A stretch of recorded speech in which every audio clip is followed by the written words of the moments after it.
Hey, Next Gen Millionaires. Welcome to Next Gen Millionaire Minute, which is never just a minute. Because you all know I talk for a lot most of the time. But hey, welcome this week. Lots to talk about this week, and it was kind of hard for me to kind of just boil it down into what's the one thing I want to focus on for this week. Lots of different things, even including things I've read about this morning. And I'm like, oh, that'd be a great topic. So, I don't know. Maybe I'll do two this week. I don't know. Because there's a lot going on right now in the world of money, in the world of money relationships, in the world of finances, and just overall, like how people are interacting with the world. It's fascinating to watch in people's reactions, and yeah, I won't get distracted because I have like 5 topics I want to talk about today. Like there's so much out there. But, you know, I can only boil it down to one. So we'll give you the one I think is going to be the most important, most helpful this week. And then we'll figure out where the other ones fit in. But this week, I want to talk about why the words we use have an impact on our revenue. Right? And if you're watching this on YouTube, please subscribe and like. It's going to be very helpful. So you can get all of the good, juicy things I'm going to drop on my YouTube channel. But back to words, like things we say, right? And for those following the attitudes, this will fall under the attitude of command. That's where it's the most useful for this conversation of today. But words. So, you know, if you look at basic psychology, when you look at like the words we say and the things we say about ourselves, we say about other things, we start to focus more on. We start to believe, all that good stuff of basic, how our brains work, right? If we tell ourselves enough we can do something, we will. If we tell ourselves enough, that we can't do something, then it's kind of the same. We won't, right?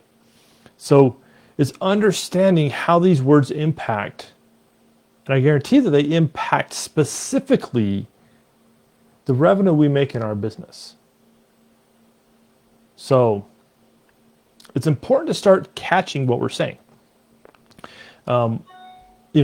Looking at life and things we want and what we're capable of or what we're not capable of. Our brains have a big impact, right? The mental gremlins we do, the things we focus on, the things we do, all impact what it is that we're doing.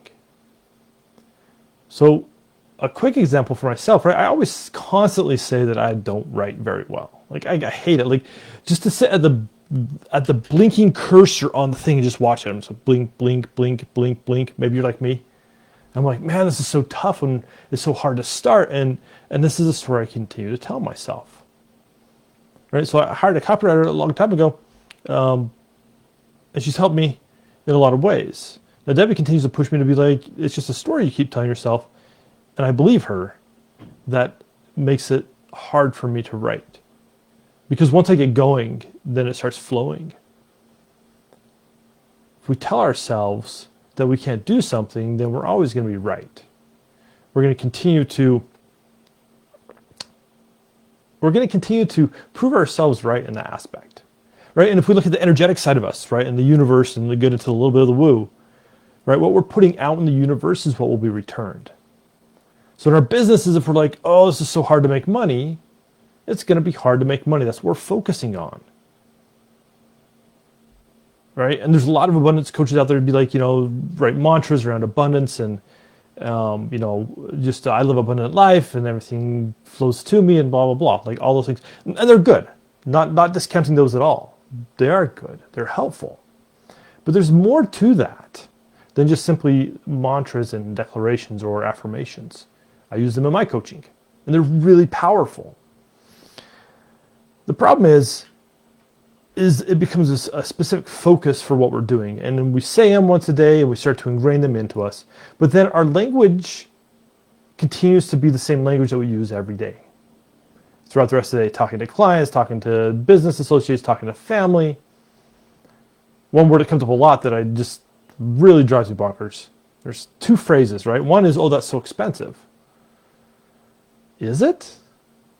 Like, I want you to challenge yourself this week. How many times are you going to say, oh, that's so expensive? When it's something that you're going to get, maybe you're not all the way in on getting it. You're like, but that's expensive, so I don't know if I'm going to do it. But focus on that, right? Because that's the first thing. I want you to start paying attention up here to what you're saying. Because as you start to do that, you're going to start finding or catching yourself saying, oh, that's so expensive. And I want you to challenge yourself and be like, is it really expensive? Like, what's my threshold for expensive? Because I can ask a room of 50 people and I'm going to get 50 different answers. Expensive is a state of being. It's a state of mind. Okay? So when we say that, oh, it's so expensive, well, is it really? Because what you think is expensive and what I might categorize as expensive are going to be two different values. So see how this starts to mess with us? We choose in or choose out based upon things are expensive. But are they? They might be outside the budget of what we wanted to spend. We might not be completely, fully committed to whatever we're asking to be, like we're asking to buy into. And then we're going to blame money as the reason why we're not. Okay, so expensive. Focus. The second one is one that drives me more bonkers than anything. I want to dive more into that in the time we have left today. It is the phrase financial freedom. And you hear it, like if you start paying attention to how often you hear people say, oh, I want financial freedom, it's going to start driving you bonkers. It's used everywhere. It's overused all over the internet. A lot of money coaches, a lot of business coaches, a lot of personal development coaches. People are like, oh, what do you want to get out of this course? Let's go financial freedom because my finances are driving me crazy. That's what I hear. Now, it could be a little over dramatized, whatever that word is, in the process. But I want to call it out because you're never going to unhear that now. But I want to talk about this. If we actually look at the phrase financial freedom, most people in America, including most of those watching this video right now, are free of their finances. You don't have any, right? Or you don't have as many as you want. That money that you want in your bank account's not there. And so you would be free of your finances. See how if we just flip it just a little bit, it becomes a totally different meaning? The problem is that's what our brains think every time we say, oh, I want financial freedom. It's a thing, right? We got to change the language we're using. Financial freedom is not what you're looking for. Because I don't know anybody out there who really wants to be completely 100% free of their finances, meaning they don't have any. Now, do you want to be free of the stress and pressure that your finances cause on you? Yeah, that's great. Do you want to be not worried about where your next money is coming from? Yeah. Do you want to be not worried about how you're going to create impact in the world and fund your next big project? Yeah, me too. Right? We want to calm those fears. We want to calm those feelings. The problem is we keep using the wrong language to make that happen. And it directly impacts the amount of money we're making.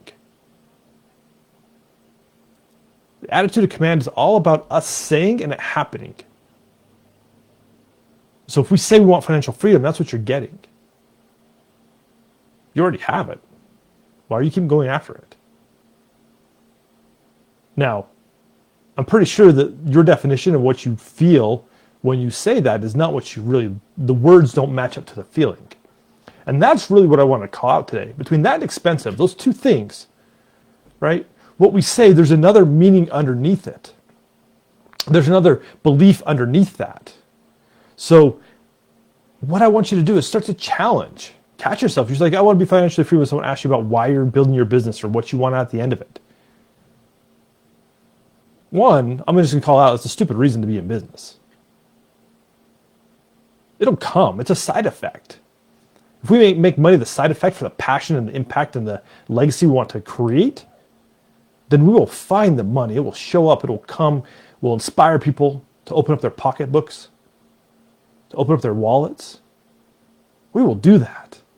But if you focus on the money, you're going to miss it every time. It's going to be a struggle. It's going to be hard. And you're going to miss the mark. You're not going to get what you want. But you will get that financial freedom. And you're going to continue to struggle and struggle. And eventually, you'll get it figured out. So be more commanding in your words. Use the words you really mean. If you don't understand why you're saying something, figure it out. Write down a new definition. Understand what that emotion underneath the saying is, right? Take that word you're saying and go one layer deeper. Because as you do that, you're going to become stronger in the vocabulary you use. You're going to use the words that you really mean. You're going to start to understand yourselves better. And as you do that, people are going to watch and notice. People are going to understand. They're going to come to you. They're watching. They really are. And as you do that, you'll become more aligned with what you really want, and that passion that you have for what you're creating will start to come out. So catch yourself. Watch yourself this week. And as you do that, share with me what happens. I'm just looking over my notes because I want to make sure I hit some points here today. Cool. That's what I got for you. Really start saying what you really mean. And as you do that, you'll find more alignment in yourself and in your direction.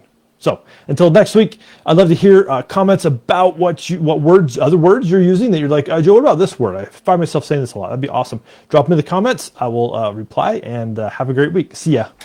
Bye.